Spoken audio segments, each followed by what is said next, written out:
Hello YouTube family, કેમ છો? જય માતાજી, ગુડ મોર્નિંગ બધાને. તો અત્યારે વાગી જશે 11 અને નાસ્તો છે ને સવારમાં જાગીને નાહી ધોઈને ચા પાણી કર્યા ને તો યતરાજભાઈને એડમિશન હાટું જવાનું હતું ને તો હું અને જયદીપ બે ગયા હતા. યતરાજનું એડમિશન જૂની સ્કૂલમાંથી એલસી કઢાવવાનું હતું અને બીજી સ્કૂલમાં એડમિશન લેવાનું હતું.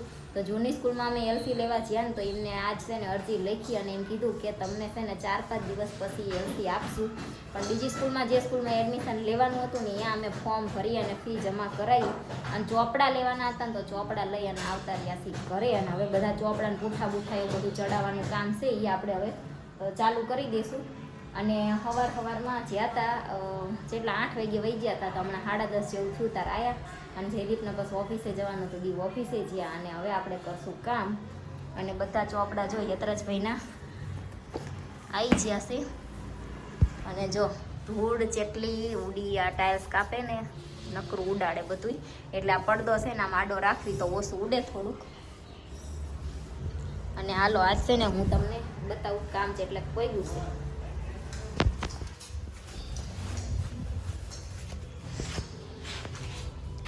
જો આ રસોડાનો પથ્થર બનાવવાનો હતો ને એ બની ગયો છે. અને નીચેના ખાનામાં હોતા જે ફ્લોરિંગની ટાઇલ્સ આવશે એ લગાવી દીધી છે. અને પાછળ વ્હાઇટ ટાઇલ્સ પ્લેન આવે એ લગાવી છે. અને આ રસોડાનો કબાટ અમારે બનાવવાનો હતો એ બની ગયો છે. અને આ જે છે ને રસોડાના દિવાલની ટાઇલ્સ જે નાખવાની છે ને એનું કામ ચાલુ થઈ ગયું છે.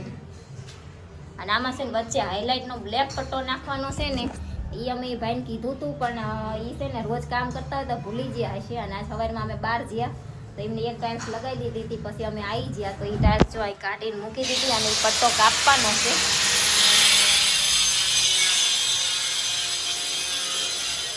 આવ્યો ને લગાવવાનો આ પટ્ટો વચ્ચે હાઇલાઇટમાં લગાવશો તો એ કાપતા હતા ને મશીન ખરાબ થઈ ગયું તો મશીન બીજું લેવા ગયા કે હરખું કરાવવા ગયા એવું કંઈક છે. હવે જો આવો છે પથ્થર. બાથરૂમ થઈ ગયું છે, ટોયલેટનું કામ હાલે છે.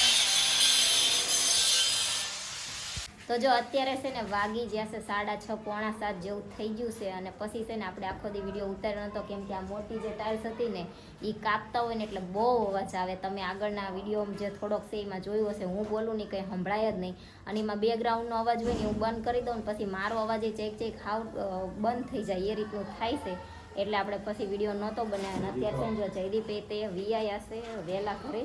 અત્યારે હવે અમારે જવાનું છે નળ લેવા, બધાય નળ લાવવાના બાકી છે ને તો એ પછી આ બધું કામ હતું એને લીધે નહોતું જવાનું. તો અત્યારે જવું છે નળ લેવા. હા કામ ને ફ્લેટ છે ને. અને હા જો ઘણાય છે ને એમ કહેતા હતા કે એ કુંભઘડાનો વિડીયો જોયો હોય તારે કે તમે કુંભઘડો મૂક્યો મારા પેઢી ઘરમાં કેટલા પૈસા જડે જો પૈસા જડે એ મારા દોય આ થેલામાંથી પડ્યા છે. ઘરમાં બીજું કોણ હોય?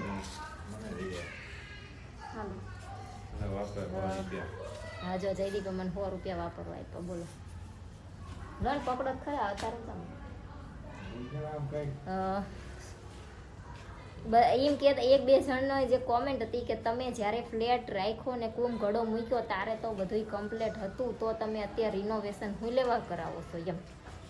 તો અમે ફ્લેટ રાખ્યો ને એ એકદમ નવો ફ્લેટ નથી, કંઈક 2-3 વર્ષ કે એમ કંઈક જૂનો ફ્લેટ છે. અને એમાં જે ફ્લોરિંગની લાદી હતી ને એ ઓફ વ્હાઇટ જે રનિંગમાં જો અહીંયા બહાર તમને દેખાય ઓફ વ્હાઇટ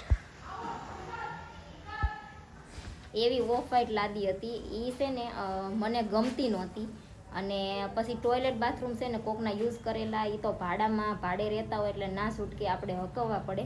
બાકી ટોયલેટ બાથરૂમ કોઈના યુઝ કરેલા મને ગમે નહીં. અને ફ્લોરિંગની ટાઇલ્સ હતી ને એ મને આમ ગમતી નહોતી અને આમ બોલતી હતી કેમ કે જ્યારે મેં ફ્લેટ લીધો હોય એ વખતે બિલ્ડરે એક આમટું બધું કામ કરાયેલું હોય એટલે ટાઇલ્સ છે ને ઘણી બોલતી હતી. પછી અત્યારે રહેવા આવતા રહેવીને પછી થોડોક ટાઈમ થાય ને નીચેવાળાના કંઈક પાણી પડતું હોય કે ગમે કંઈક પ્રોબ્લેમ થાય ને પછી પાછું હરખું કરાવવું ને એવું બધું કરાવવું. એટલે અમે એમ વિચાર્યું કે રહેવા જવી એ પહેલાં તે બધું હરખું કરાવી નાખવી અને પછી રહીશું એમ. એટલે અમે બધું તોડાઈ નાખ્યું હતું. જો નીચે જે ફ્લોરિંગની ટાઇલ્સ છે ને એ રીતે તોડાઈ નાખી છે. અને આ જો વાયરિંગનું કામ એ જે જૂનું છે ને એ અમારી એસી આંકવાનું થાય ને તાર હાલે એમ નથી. એટલે લાઇટિંગનું કામ તે બધું ટોટલી નવું થશે. પછી ફ્લોરિંગની ટાઇલ્સ બધી નવી આવશે, કલર કામ નવું થશે. અને જો આ ટોયલેટ તે બધું ટોયલેટના નળ હતા, ટોયલેટ બાથરૂમના નળ ને ફુવારા બુવારા બધી વસ્તુ ચેન્જ થઈ જશે. ગટરના કહેવાય ઢાંકણા હતા ને એમ કે જાળી હતા ચેન્જ થઈ જશે. અને અહીંયા રસોડું તે જો અમે આખું તોડી નાખ્યું હતું. જે આ પથ્થર મૂકેલો રહ્યો ને એ પથ્થરે અત્યારે અમે મૂક્યો, તમને ખબર છે અમે લેવા ગયા હતા. અને આ જો અંદર આ રીતના થઈ ગયું ને અહીંયા જે આપણે કબાટ છે એ રીતનો અહીંયા કરાયો છે. અને અન્નપૂર્ણામાંનો ફોટો જ્યાં એ અમે પહેલાં રહેતા હતા ત્યાં હતો એવો જ અમે સેમ ટુ સેમ લીધો છે અને અહીં મુકાયો છે આપણે રાંધવાનું હોય ત્યાં. અને હજી આ બાજુનું એક બાકી રહી ગયું છે એ કાલ પૂરું કરશે. અને પછી ફ્લોરિંગનું જે રસોડામાં ને હોલમાં બાકી છે ને ફ્લોરિંગનું કામ પૂરું કરશે. બાકી અંદર ટોયલેટ બાથરૂમ નવું કરાયું છે એ તમને ખબર છે, ફ્લોરિંગની ટાઇલ્સ નવી આવી છે એ ખબર છે. હજી ફર્નિચરનું કામ, કલરનું કામ, વાયરમેનનું કામ ટોટલી એટલે ફ્લેટમાં છે ને જે 4 દિવાલું છે ને એ જ રહેવા દીધી છે. બાકી બધી વસ્તુ તોડી અને એક વસ્તુ નવી આવશે. કેમ કે હવે છે ને અત્યારે જે ખર્ચો થઈ ગયો એ થઈ ગયો, પછી હવે થવાનો નથી. હવે પછી યતરાજ મોટો થાય ને એ જે કંઈક સારી નોકરી કરે ને બહાર જાય તો વાત અલગ છે. બાકી યતરાજને અત્યારે ખીલી મારવા પણ એને નહીં રહે, પછી એની જાતે કમાઈને લેવો હોય તો વાત અલગ છે. બાકી હવે યતરાજને કે અમારે મકાનની ચિંતા નહીં રહે એમ. જયદીપ તમે આ કરો ને તો લાઇટ મારા મોઢા ઉપર આવે બરોબર ને? શું કેવું તમારે? હજી થોડાક વાંકા વળી જાવ એટલે થઈ જાય.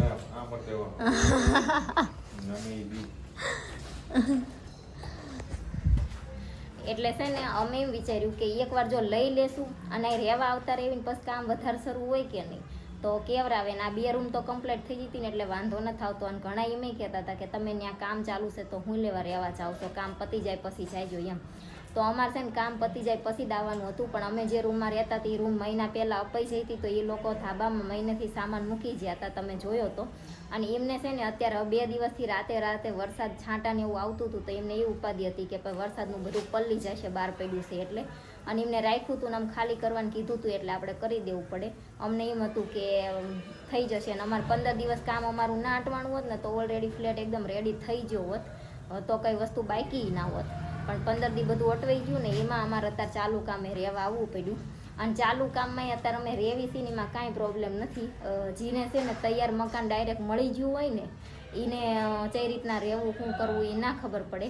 પણ અમે તો ભાડાના રૂમમાં રહેલા છીએ, સિંગલ રૂમમાંય રહેલા છીએ ને રો હાઉસમાંય રહેલા છીએ ને રૂમ રસોડામાંય રહેલા છીએ. એટલે એક રૂમ હોય તો કઈ રીતના રહેવું એ બધું એડજસ્ટ કરતાં આપણને ફાવે એટલે ના વાંધો આવે, એડજસ્ટ થઈ જાય છે. રહી લેવી છે પછી જ્યારે બધું કામ પૂરું થઈ જાય ત્યારે એક વસ્તુ બગડે એવી તો આપણે બહાર નથી રાખી. પણ વાસણ ને એવું બધું હોય પછી આપણે ધોઈ એને જ મૂકવાનું હોય કે એવું ને એવું તો મૂકવાનું હોય નહીં.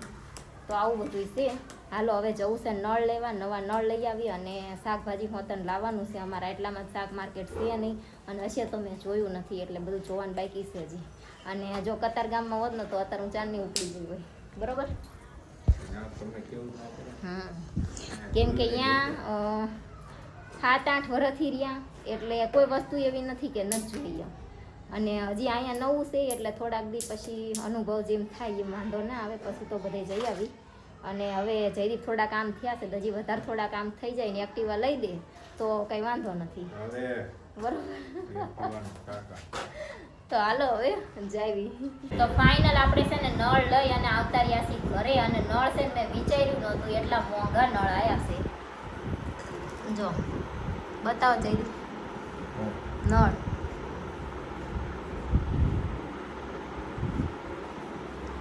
જો ખાલી છે ને અમે આ 6 નળ અને 2 ફુવારા અને એક વેસ્ટર્ન ટોયલેટનો ને એક આંકડીઓ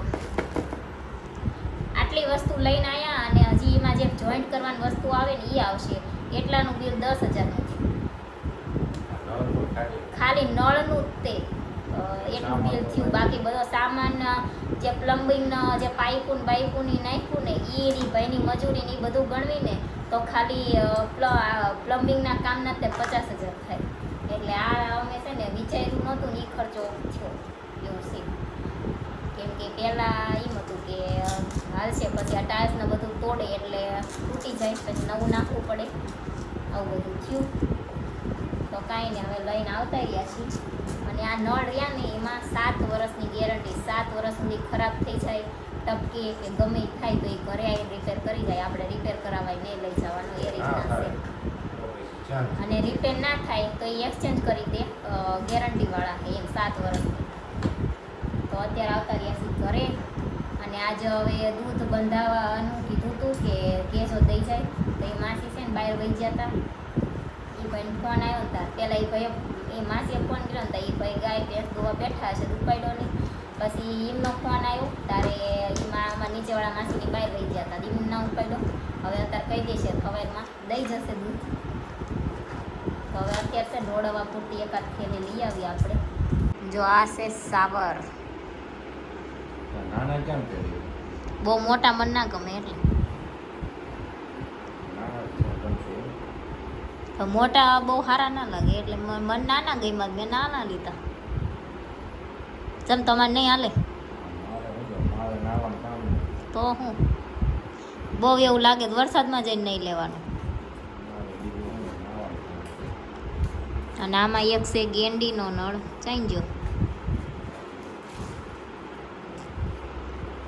આ માર જેવો વાંકો કા